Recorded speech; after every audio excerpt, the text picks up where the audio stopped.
So I have the honor and privilege of having one of our amazing graduates here today, Buddy Curtis Thornton, or Dr. Buddy or Dr. Thornton, we might call him. But he said he loves Dr. Buddy. So I've been privileged to say the Dr. Buddy. So thank you so much for your time today. We talked a little bit about some of the questions. Can you briefly describe what you do now as far as your career and personal achievements? We mentor disadvantaged youth and families who are in neighborhoods and communities that are disenfranchised or otherwise disadvantaged. And I started that in 2018 as a direct offshoot to furthering my education after Lakewood, because Lakewood motivated me to continue on to get my master's late in my 50s and my doctorate in my mid 60s, because I realized that if we're not learning and we're not expanding, we're not growing, and we need to be growing. And in addition to that, I opened my own nonprofit called FightersForHope.org. What we do is we provide mental health awareness and suicidal ideation training for first responders, veterans, and other disadvantaged or at-risk groups. And I wanted a for-profit side that would leverage the training and the education. So I found another doctor, and we opened up Path to Knowing Academy, where we teach life skills and other corporate skills on an ad hoc and carte blanche design type program. Wow, you've been busy. And I write books. You can find my books on Amazon, obviously. All of the books have the same name. They're called The Slippery Slope. First book I actually started while I was at Lakewood, but it was one of those, accidental journey type things. And I was just writing a little bit at a time over the years. And then I got serious about finishing it. And so I finished it. I got it published by a major publisher, and I hated the result. So I went back and I redid the book, and I published it with a niche publisher who also published all the rest of my books so far. And she encouraged me to write a series, not just the one book. And the first book was on ethics. And I think that goes along with what we do in the mediation field. And so I was encouraged about that. But then I found that a lot of people are very confused about the difference between ethics and morals. So I wrote a second book, my biggest book to date, it's 105,000 words, on morals. And then I wrote a pair of books that are companion books, one for teens and young adults, and one for the parents, teachers, and counselors and caregivers who are, basically in charge of and helping those teens become adults. Because in the conflict space, that's where I found myself working, in the family space as a family mediator. And so my first 4 books all connect back to my mediation background. And since then, now I've completed book 8, and I'm now writing book 9 of my 12-book series. And you can find the first 5 on Amazon, and number 6 launches actually next month. Well, I definitely want to be part of that. I would love to get a signed autograph copy from you. So can you tell me where you were before starting your program? And first of all, tell us what program you did at Lakewood University. I enrolled in a dual program that was mediation and paralegal. And the reason I did that was because I understood that in the state of Arizona, which is where I live, you cannot be a functional mediator unless you're working with an attorney who is basically your umbrella. There's a huge argument about the hyphenated attorney mediators and non-attorney mediators, but in my world, being a non-attorney mediator opens doors for me that attorneys may not be able to step through. And so we have these discussions all the time in our mediator forums. In Arizona, you cannot function as a mediator unless A, you're certified, and B, you have an attorney who is your umbrella. So I work with them, and having the paralegal certification allows me to speak their language. I mean, I have disclaimers on my website, which is bctmediationsplus.com. It says I am a non-attorney mediator, and I do not give any type of legal representation or advice. And I have attorneys and law firms I can refer you to if that's what you need. It's very important that if you don't get the 2, you really need to know your jurisdiction, because if you are tied to attorneys, then you should be able to speak their language. Wow. So you completed the dual program, mediation and paralegal. That's phenomenal. And I'm glad to hear that they've helped you. Where were you before starting the program with Lakewood? And tell us where you are now. I had 27 years as a professional athlete. I was a professional bowler, a member of the PBA, And so I traveled around the country, primarily the Western United States, bowling and competing and getting to know a lot of people. And I owned a couple of logistics companies. And I handled all of my own conflicts and things that I needed to work on. But I found that as I got larger and started to scale, I was going to run into a point where I really needed to have third-party representation. And then I fell and I got injured. And so I had to vacate my career. And so it's like, okay, now where am I going to go now? Just got a random email about mediation, and I got invited to a mediation core group to talk to here in Phoenix. And I went and I listened to him and talked to him. And I said, you know what, this is something I think I want to do. And so I took the program at Lakewood. It opened up a lot of doors. Again, state of Arizona, kind of being snarky here, but what they did was they said, yeah, we love the fact you're a mediator, but if you want to do anything with family court, the minimum you have to have is a master's degree. So I didn't have a master's degree.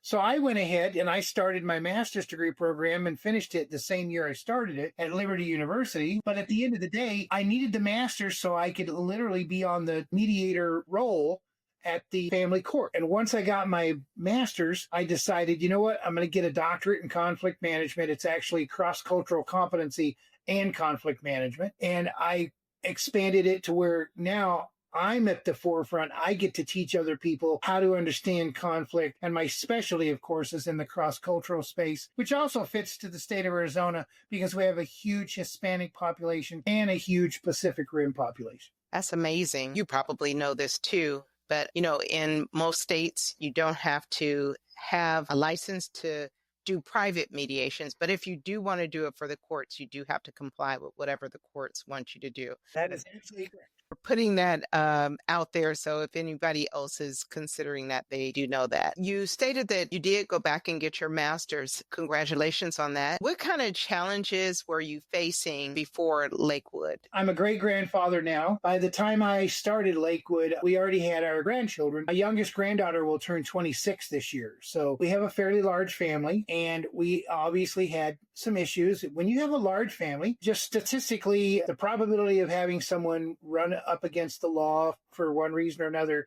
is high. And of course, we had a couple of people who did that. I had one son who ended up doing a little bit of juvie time, and he had to get a little bit of correction in his mid-teens. I had another child who ended up spending some time incarcerated for a drug offense. My headspace was, I should have been able to see some of this coming. I should have been able to prevent some. But because I was so busy being the adult and being responsible, making money, making sure the family is secure that way, that I wasn't paying as much attention as I needed to my own kids. And so it was a lesson hard learned, but when I decided that I wasn't going to be able to change how my kids are, my oldest daughter turns 50 shortly, but I could impact other people and other families and help solve conflict, and at the same time teach them how to solve and prevent their own conflict, which was the entire reason for getting the mediation certification, was so that I could actually impact people, so that I could prevent people from going through what I did. Absolutely. That I commend you on that. A lot of us go back to school after traditional times, like we're adult learners. We're not, 18-year-olds going to college. So kudos to you for that. And thank you for choosing Lakewood. Yeah, I'll tell you the reason I chose Lakewood. I'm a research junkie. You have to be if you have a doctorate, right? Now that I have my doctorate from GCU, I look back and I realized I was always a research junkie. So when I decided I was going to go get my mediation certification, I looked at some of the other platforms and I was trying to compare bang for the buck and reality. Where am I going to get an education that is going to give me everything I need, give me the latitude to do it the way I needed to do it, and put me in a position to succeed after I was done? I know a lot of people who go through like coaching schooling and things like that, and they come out the other side going, yeah, I learned how to become a coach. I didn't learn a darn thing about business. Lakewood's core message was, we're going to teach you how to be a mediator. We're also going to teach you how to set up a mediation business and understand how to work the business side, because you could be the world's greatest negotiator and mediator and make absolutely zero money. And so Lakewood was an easy choice. Well, thank you for that. That is what we pride ourselves on with mediation, paralegal, all of our programs. We definitely want to make sure that our students are successful, not only in the classroom, but after they get out of the classroom. How did your experience at Lakewood help you overcome those challenges that you were having? The most important part was there was an approach that said that you really needed to understand that this education was not for you. This education was for the end user of your services. If you didn't apply yourself appropriately to the program, once you were out in the wild and you were taking care of people and dealing with conflict, if you weren't fully prepared, you were going to be leaving them dissatisfied and with a suboptimal outcome. And there's no excuse for that. Lakewood was very, very instrumental in telling me, if you're going to actually go on this journey, make it a meaningful journey. The message from day one was, we don't want you just to learn how to be a mediator. We want you to learn how to be a meaningful mediator. And I think that more than anything else, that allowed me to expand into some of the other areas I've expanded into. Not that every mediator is going to do that, but the reality is mediation is cyclical. I could have 5, 6, 8 families I'm working with. I could have 0, but I always have a mission forward look. And Lakewood showed me that if you're not doing something, well, get ahead of yourself. Prepare to do something. Be ahead. Don't be afraid to go back and get a little more education. Mediation group I belong to, they give CEUs. We get 8 CEUs a year.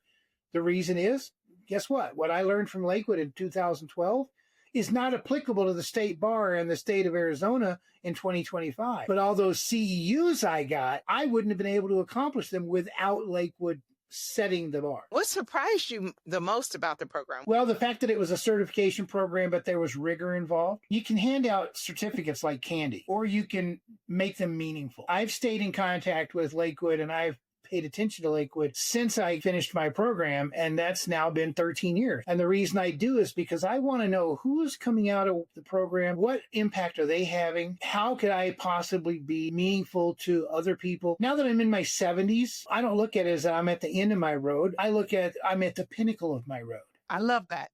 If I have a way to impact the people who are behind me, they have the opportunity to climb up on my shoulders and reach heights I will not attain in my lifetime. But if you don't understand that core and you don't connect yourself back to where you got your start, then what was your purpose of picking a school? What was your purpose of picking a program? And if you're not going to take your success and say, I want to pay it forward. The kids who are coming out now, who may have a 30, 40, or 50-year career ahead of them, as opposed to me when I went in my late 50s, right? The bottom line is get ahead of the curve. Don't ever use the words, yeah, he's just an old guy or she's just an old lady. They have no clue what it's like right now. You know what? I have great-grandchildren. I have a 6-year-old great-grandson that I see every day of the week, and I do know what life is, and I have to adapt. You can't do that if you don't have that mindset. So the impact Lakewood had was, it was an opportunity. It was a door that I could still step through from time to time and say, how can I be relevant? How can I impact the new kids who are coming through? And how could I maybe be a lighthouse for them to allow them not to run into some of the problems I ran into? And you know what? I see you very actively involved on LinkedIn, so I can attest to the fact that you are doing exactly that. Thank you for being that beacon of light. And that's one of the principles that we teach in the mediation course is to pay it forward, to advocate for the profession in the model rules of mediating. Do you have any military affiliations? I was a Navy corpsman during Vietnam. I actually met my wife. She was a USO volunteer, and we've been married over 51 years, and I wouldn't have met her without Vietnam. So although we don't ever affiliate back to the war, and we don't talk about the war unless we're in an appropriate setting, I thank the good Lord every day that he gave me the gift that I have, which is my wife. We went back to Vietnam in 2017. I was a keynote speaker at a peace conference where we literally celebrated a gentleman who had spent 20 years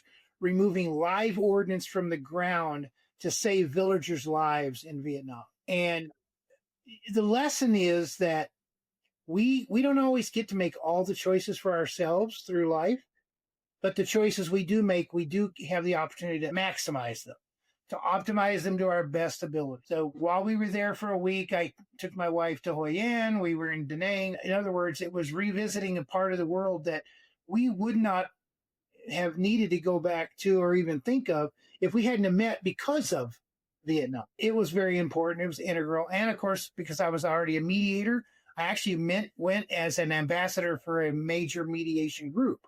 And that's how I got the keynote speaking role. So thank you for your service. Number one, my dad served in the Marine Corps. So that's right. I'm Air Force. My daughter's in the Army. So we have everybody but Coast Guard in our family. So I think you got it covered. I was both blue and brown. I spent 2 years Navy and 2 years with the Marines as a corpsman. And so when people ask me, I always tell them the most meaningful time that I had was as a corpsman with the Marines, because that's real. Not to say that being in a tin can or out on the ocean isn't real. It is real. But to be, ankle deep in mud and listening to rounds fly through the jungle, you never hear the one that hits you. It's hard to swallow. But at the end of the day, being there and being meaningful in my late teens, because I joined the Navy when I was 17, that was actually the beginning of my journey of always wanting to help other people. People ask me, well, what it was like. And I'm like, I don't remember the people that I saved. I don't remember after the war was over, the people that I helped with the mental health issues and the drug addictions. I do remember everyone that I lost. And so the pain that you carry forward because of the ones you lost, there was no way you could have saved them. You had to ease their journey and let them move on and let God take care of them. But at the end of the day, you had to learn a very brutal lesson. You need to help every human being that you can possibly help. And if you can't do that, what other meaningful purpose will you have in your life? do you feel like your time in the military helped you with mediation and conflict resolution? Oh, absolutely. It was really funny because I was a brig corpsman. I had to be a brig corpsman for 6 months at Camp Lejeune with the Marines, sadly to say. And of course, you know, what is it? Bad boy, what you gonna do? You know, we had to deal with the ones who got into trouble. Some of them got into little trouble, some got into big trouble. But at the end of the day, you had to treat them like they were your children. A lot of people don't get that. They're prisoners. They are prisoners, but they're human beings. So when they come to you with a challenge, or maybe you're finding out exactly what caused them to do what they did to end up getting locked up, and you realize, you know what? With a little bit of mentoring, with a little bit of coaching, a little bit of care and concern, this young man or this young lady would not be here. And so that impacted me hugely, you know, that, and of course, obviously saving lives. But at the end of the day, I think the military experience set the bar for my entire life. And so the mediation, once I was done with my pro career, mediation was just a natural next step. I encourage people with my system. If you get my books, I teach the 4-pillar system. Understand who you are, develop a voice so that you can tell the world who you are, understand what your passion is, and then make choices that will allow you to either engage in your passion meaningfully or at least be adjacent to your passion so that when you make enough money, you can still feed your passion. So my 4-pillar system, I've been teaching now since I got my mediation certification for about 13 years. That is so exciting when I hear that all that you've done with the training, you've maximized your training that you received at Lakewood for sure. And that leads me to the next question. How has your life changed since completing your program? I've been invited to speak in a lot of different forums. For example, last week, I spoke in front of over 900 people at Intel here in Chandler, Arizona, a live presentation, and it was about mental health awareness, suicide ideation, and it's a natural offshoot of the mediation training. Because at the end of the day, when we go in and we're starting to help people who are struggling, let's say in my case of family mediation, we've got a teen who's struggling and really is angry at the world. And I help the parents understand how to get to the core of the problem and then how to resolve the problem and then how to move their child forward. It all comes full circle from the mediation. I will do that until people quit asking me, and they've already invited me back for next year. So just so you know, the bottom line is I've done over 250 podcasts since 2020. That's an average of one a week. And the reason I do them, and I've never been paid for a podcast, not once. I do them because I want to pay it forward. Society needs voices that are doing what they do for passion, not for profit. Most of them have been on a forum called The Impact of Educational Leadership, because a lot of the conflict that we find in the world today and in the country today stems from the inability to properly educate the kids. And so again, that's another offshoot from mediation. How do we get into the teachers' heads? How do we get into the parents' heads? And then how finally do we get into the kids' heads and get them to have a meeting of the mind and co-create a very conducive educational environment. And so I spend a lot of time, an inordinate amount of time, working in that space. You have accomplished so much, buddy. I mean, I'm so honored that I'm here today. I'm glad we got the opportunity to just sit and talk too. Where do you see yourself in 6 to 12 months? I'm writing book 9 right now of my 12-book series. I do have a second 12-book series planned after that, and they're all on relationships. And what's the one core thing that is the adverse situation in relationships is it's the emerging conflict that happens. And so that 12-book series will be written from the perspective of how do we proactively lighten the load and prevent conflict in the room. And that all stems from my mediation background. Book 12 is scheduled to be launched by the end of next year. So that'll be 2026. And the new series will start in early 2027. At that point, I will be pretty much tamped down on my career other than writing and speaking. I don't need the downtime. What I need is I just need to achieve a little more of a life balance with my wife. I mean, 51 years, she has supported me and taken care of me, and it's time for me to give more back to her. I want to do this. I want to speak to people like you. You run an organization and an online school that can impact people globally. Even if I only get a chance to come and speak to people once or twice a year, if I know that I furthered their vision and open their eyes to the potential that they have in front of them, then I'll still be meeting what I consider my personal goals and doing what God put me here for, which is to be a guiding light. And I don't have a lot of higher expectations than that. Would I love to sell a bunch of books? Absolutely. Would I love for Tanya Haggins to pick some of my books and make them required reading at her school? Yeah, okay, maybe I'd sell a few books and maybe I'd make a little bit of money. But you know what? I'm not here for the money. I'm here for the passion. I'm here for the mission. Will things happen? Absolutely. We have retreats that we have. We have conflict management retreats. I will share that with you. You can push it out on your platform if you'd like to. But at the end of the day, it's one brick at a time, one step at a time. And depending on my health and the time I have left here on this earth, I'm going to continue doing what I do until God says, you're done. It's time to come home. Well, I hope to be a part of whatever journey that is while you're still here. And whatever we can do to help promote that, especially your books. We always have keynote speakers available for graduation ceremonies and things like that. So you and I will talk for sure. One of my favorite talks was when I was in Vietnam, was also one of my most challenging ones. There were 250 delegates in the room. There were also 5 interpreters because there were different languages in the room. So you would speak, and at the same time you're speaking, 5 or 6 seconds later, the interpreters are speaking. And even though you're not completely walled off, they have headsets on or whatever, it is still a distraction. And it was like, wow, man, I don't know how diplomats do it. I don't know how these people who go all around the world do this. It's like, this would drive me crazy if I did it all the time. You know, I love going in front of students and I love knowing that I made a difference in their lives. So yes, if I get invited, yeah, you can bet we'll definitely talk. I'll hold you to it. If someone was considering Lakewood University for either our paralegal or our mediation program, what would you tell them? Number 1, have a purpose. Understand your purpose. Getting the certification does you no good if you don't align it with a purpose. That being said, having the mediation certification prepares you for a lot of different potential careers. If nothing else, I could have become an ombudsman. I could have, been a go-between between employees and employers. I could have done different things. I happen to choose family mediation because I have a big family, and I believe that the family is the core of the universe. So if you don't know your purpose, find your purpose. Go and speak to some people who are mediators. Go and speak to some people who are paralegals working at law firms, in particular the paralegals. You spend a lot of time in the stacks and in the books and on the computer looking up stuff, and you spend a lot of time writing. So you really need to understand, is this your lane? But once you know it's your lane, I can't think of any reason why you wouldn't choose Lakewood University, because A, they lead with rigor. B, they care about you as a student.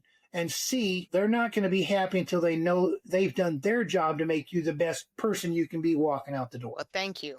That means a lot that you said that for sure. Any final thoughts that you would like to share with future students? If you're going to become a mediator, have an open mind, lead with universal positive regard. Do not prejudge or precondition anything. In all of my books, you'll see the same phrase over and over and over. We don't live in a if-win society. We live in a win than society. People are going to become victims. At some point in your life, you're going to be a victim. It isn't a question of if, it's a question of when. It's how you allow that to impact you. And if you're a mediator, you have to understand whether it impacts you. When someone comes to you with a core problem or they've been a victim and you're the only guiding light that they have, you need to have your heart and your passion in that, not just, I got it because I wanted to make money. It doesn't work. If that's all you're getting into something for, lead with your passion, understand your passion. And I think you'll be great. I have one final question.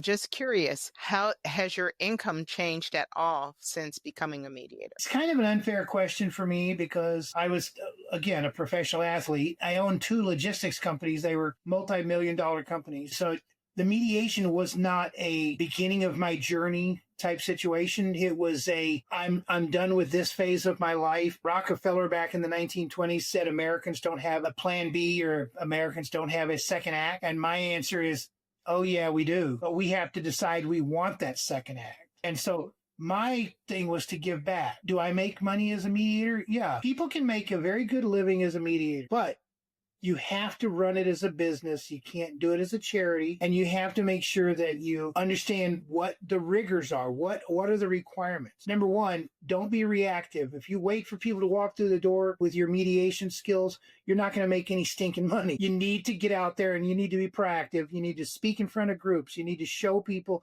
You need to walk into doors and say, you've got 20 employees here. Do you have somebody you have on retainer who can help you with emerging conflict? Because if you can do those things, you can become a very, very successful business person. That would be my message to your incoming students. And yes, I'll say it this way, my wife and I are happy. That's the most important thing. Happy wife, happy life, happy spouse, happy house. So Absolutely.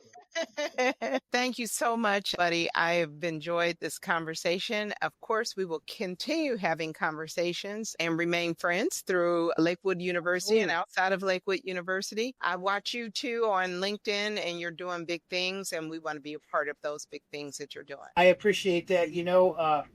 We are only as great as the shoulders we stand on. And every day I turn and I look at my Lakewood College diploma and I'm like, yep, the first step to a very long journey. Confucius was right. Well, we will make sure you get your updated Lakewood University diploma and a t-shirt as well. Thank you so much for joining us today. This has been amazing. I appreciate your time and I do want a signed autograph book. So you and I will talk offline. I'll make sure you get that. We'll be sending things in exchange in the mail. How about that? There you go.